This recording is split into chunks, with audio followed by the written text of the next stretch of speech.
দেখে দেখে আমি আমি তোদের মা আপনাকে এসেছি একটিবার আমার মা খুবই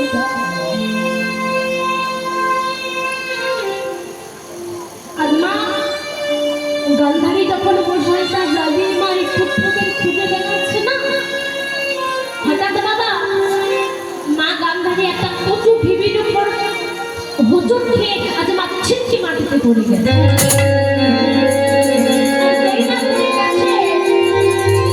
আজ হাত থেকে মশারিটাও পড়ে গেছে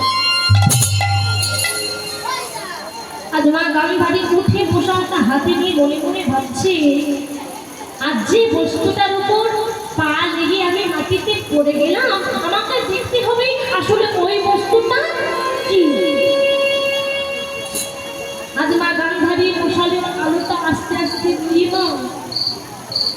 আজ গিয়ে দেখছি মা যে উঁচু ভিড়িটার উপর পা লেগে মাটিতে পড়ে গেছে না মা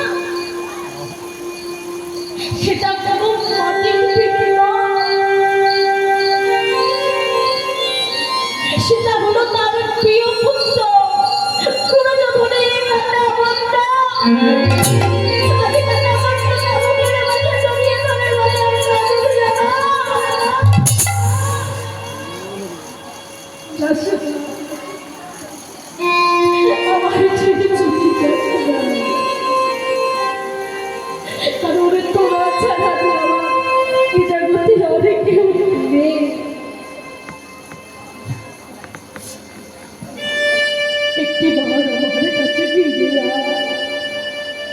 একটিবার আমার মা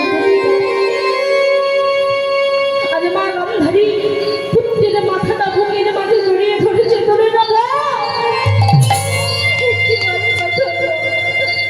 একটিবার আমার মা বলতা কেউ কি এই বিশাল ক্ষেত্রের মাঝে আমার শতপুত্রীর মধ্যে একজন বেশি যে আমার শিশুকে দিনে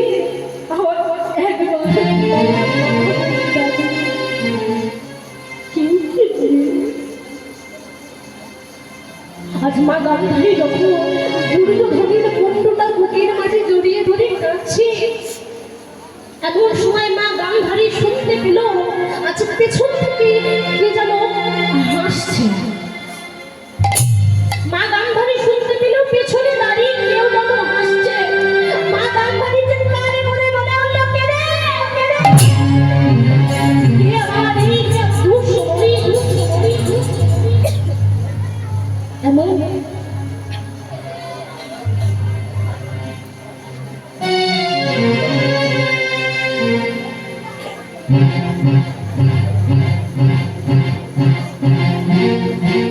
আর মা যখন শুনতে পেল পেছনে দাঁড়িয়ে গিয়ে যখন হাসছে মা গান্ধারী চিৎকার করে বলে কে আমার দুঃখের সময় এমন ভাবে হাসছে তোর হৃদয়ে কি একটু দয়া মায়া আজ আমি শতপুত্র মা গান্ধারী আজ এই বিশাল কুরুক্ষেত্রের মাঝে আমার শতপুত্রকে হারিয়ে হাহাকার করে কাঁদছি আর তুই এমন ভাবে হাসছিস কেন আজ মা গান্ধারী মশালের আলোটা নিয়ে বাবা আজ যখনই গিয়ে আস্তে আস্তে দাঁড়িয়েছে না আজ মশালের আলো দিয়েছে বাবা পেছনে দাঁড়িয়ে যে হাসছে সে আর অন্য কেউ নয় সে হলো আমার ভগবান কৃষ্ণ কৃষ্ণ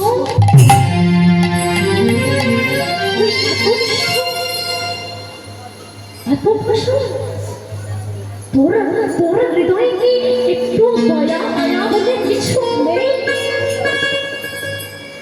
আজ আমি শতপুত্র মা গান্ধারী আজ এই কুরুক্ষেত্রের মাঠে আজ শতপুত্রকে হারিয়ে হাহাকার করে যাচ্ছে আর তুই আমার দুঃখের সময় এমন ভাবে হাসছিস কৃষ্ণ, তুই চাইলে তো পারতিস আমার শত পুত্রের মধ্যে একজনকে বাঁচিয়ে রাখতে, যে আমার এই দুঃসময়ে একবার আমায় মা মা বলে ডাকতো।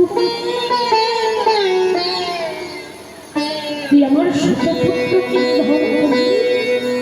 তবে শোনে কৃষ্ণ, আজ আমি মা গান্ধারী যেমন এই কুরুক্ষেত্রের মাঠে শত পুত্র হলে আছি, তোকে আমি ছেড়ে দেব না কৃষ্ণ।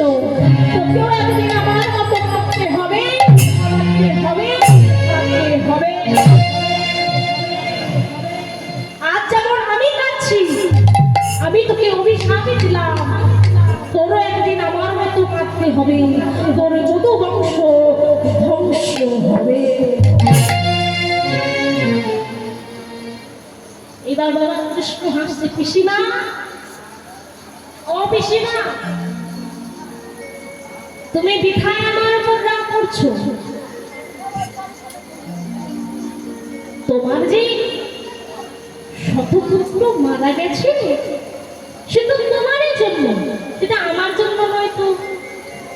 আমি তো মারিনি, ওরা তো তোমার জন্য মারা গেছে, কারণ ওরা যে তোমার চুরি করা ভয়।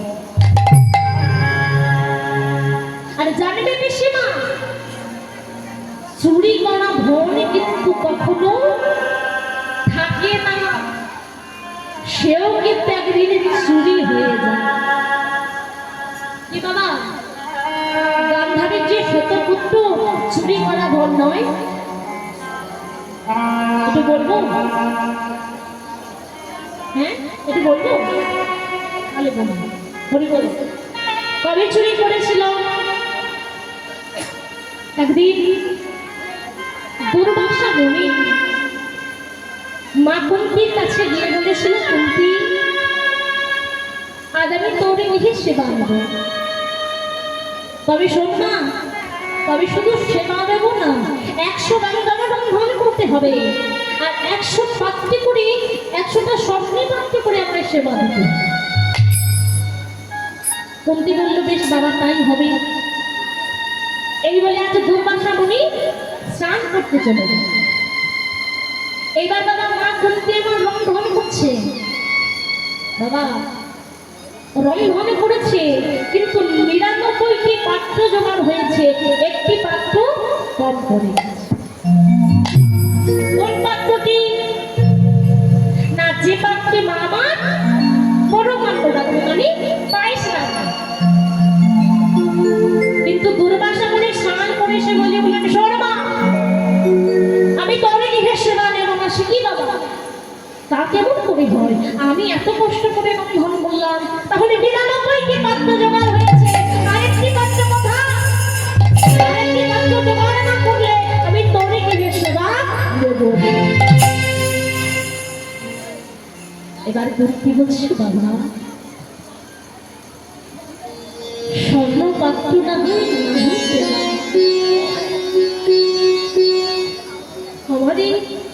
আমার এই গৃহ পাত্র স্বর্ণ পাত্রটা নয়, আমি নাই পেলাম, আমার এই গৃহ পাত্র আছে।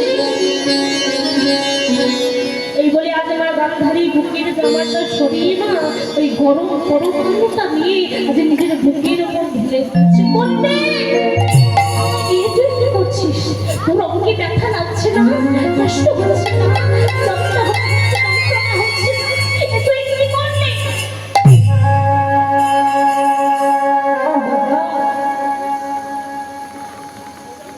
ছোট থেকে ব্যথা পেতে পেতে না আমারই বুকটা সরে গেছে,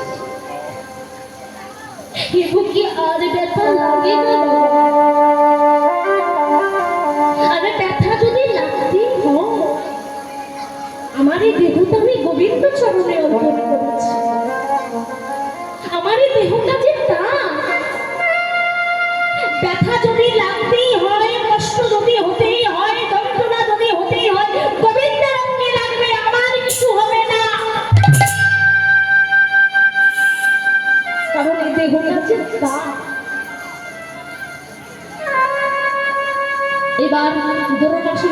বললেন, মা তোর সেবায় আমি সন্তুষ্ট, যা তুই স্নান করে আয়, আমি তোকে বর দিয়ে দেব।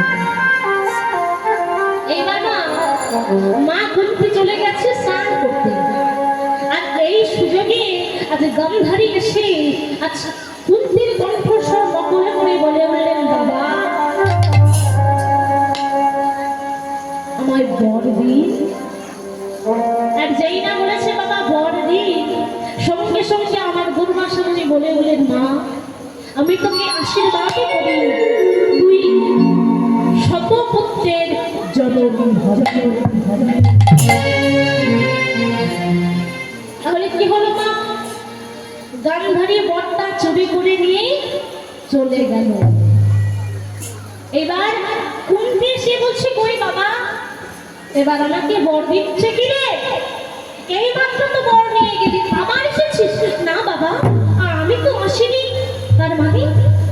না বাবা সত্যি বলছি আমি তো আসিনি। এবার দুর্বাসা বলে ঘরে গাইতে পারলেন না,